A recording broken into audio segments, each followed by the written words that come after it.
Hello everyone. Today we are going to review Willy's Wonderland. Oh my god, this movie uh, was just Nicolas Cage at his best. He didn't say a single word through this movie, and he absolutely did not have to. He's just one of those actors that does a good job no matter what role he's in, and I feel like I know he's really late in his career as far as acting goes, and it is kind of sad that it took him.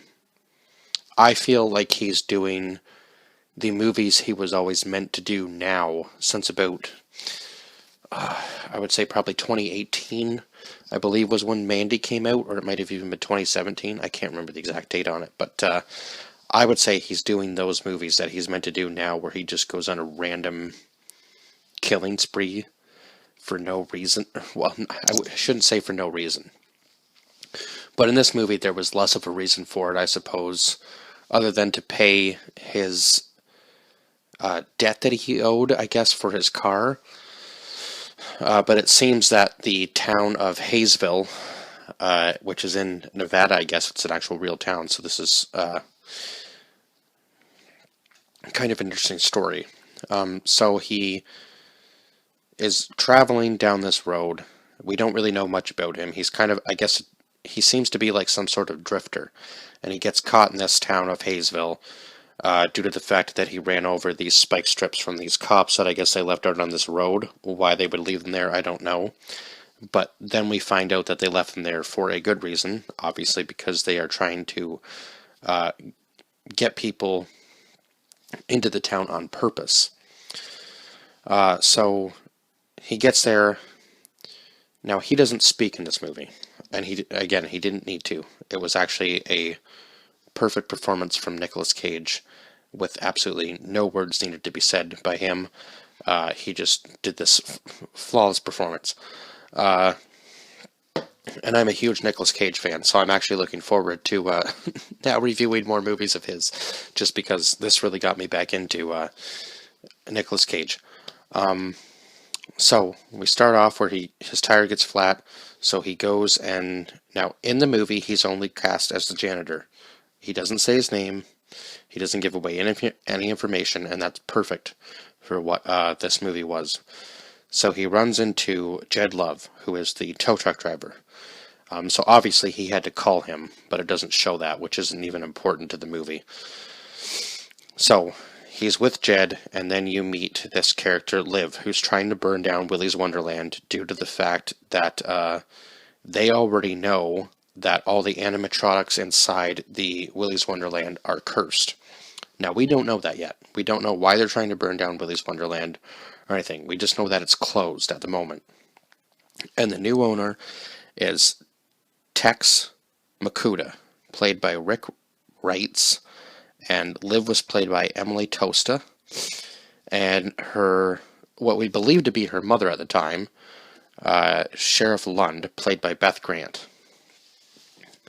So we don't know much, other than obviously her mother is the sheriff, or who we believe to be her mother anyway, because when this movie opens, it shows two people in Willy's Wonderland, and then they both get killed, but somehow the kid survives.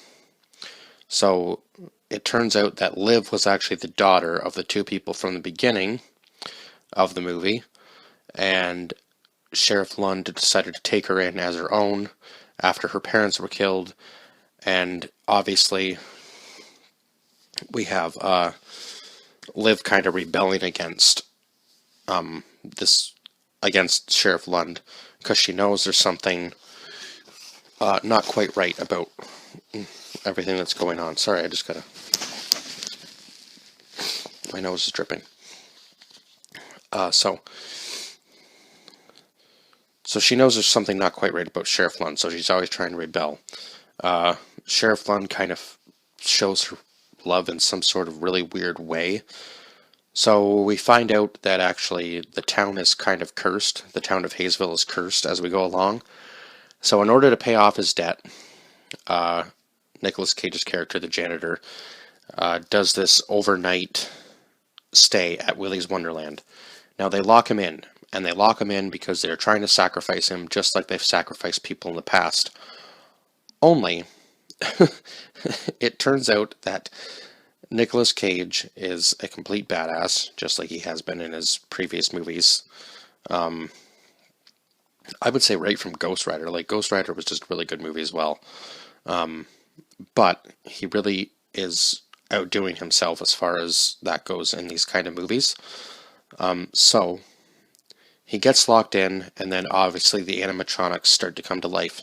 Now, I know this is supposed to be sort of loosely based on Fascinated at Freddy's, which was a video game where you were kind of like where you were the overnight security guard, and you had to keep watch of all the animatronics, and if the animatronics left the camera area, I believe they could actually come into the room with you, and you lost the game, right? You had to keep track of them on the cameras, all of the animatronics, whichever one was running towards you. You had to keep an eye on it so that it would actually go back to the room and stay there overnight. So that's kind of like this concept. If you're not keeping an eye on them, they'll move. So as he's doing his cleaning, you can see them sort of move around a little bit. So it kind of gives you that like on-edge feeling of what's going to happen next. So I think the first one to come alive was actually Willy. So once Liv gets into the building, because she's actually ends up breaking out thanks to her friends. So her friends are Chris, Kathy, Dan, Bob, and Aaron, played by Kai Cadleck, Kaylee Cowan, Jonathan Mercedes, Tyrell Hill, and Christian Del Grosso. And then we have the animatronics, who were Willy, Siren Sarah, Cammy the Chameleon, Tito the Turtle, Artie the Alligator, Nighty Night, Gus the Gorilla, and Ozzy the Ostrich, played by Yuri Stanek, Jessica Graves Davis, Taylor Towery, Chris Schmidt Jr., Christopher Bradley, Duke Jackson, Billy Busey, and B.J. Geyer. So there were a lot of actors in this film. So when Liv finally gets broken out of the trailer that she's in, thanks to Sheriff Lund handcuffing her there, she goes back down to burn down the place, but she knows she has to get the janitor out of there, right? So she tries to talk him into getting out of there, but he's already killed two of the animatronics by this point. So this is where the film kind of picks up, because I can't remember the first two he killed. I just remember the gorilla scene really well, because the gorilla was in the bathroom with him.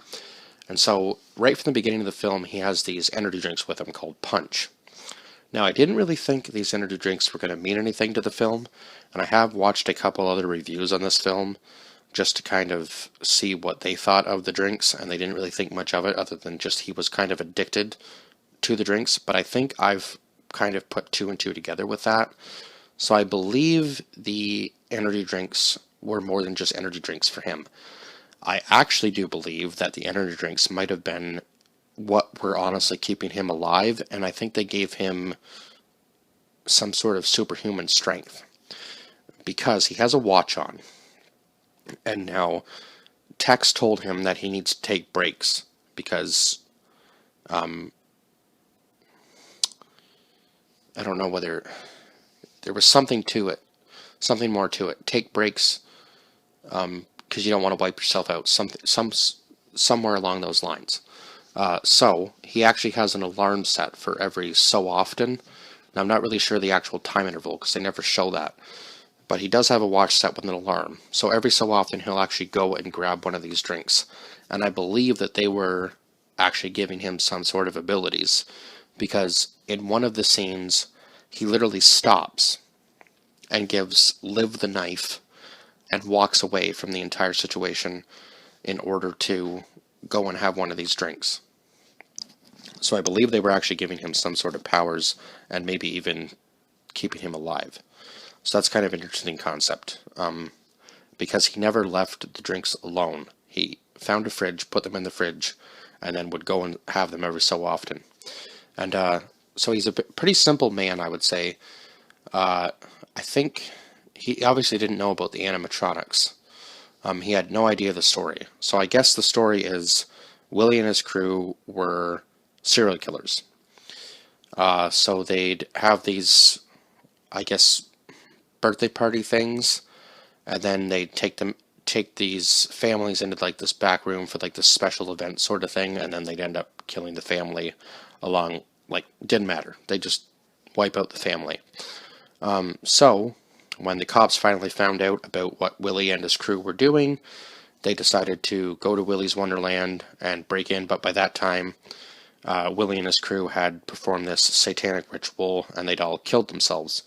So they believed that the, I guess, souls, kind of in a weird way, passed on into these animatronic animals, because eventually it became a thing where the animatronics would say things they weren't supposed to say, and it got to the point where they were actually killing people themselves. So that's why Liv and her friends are trying to burn this place down.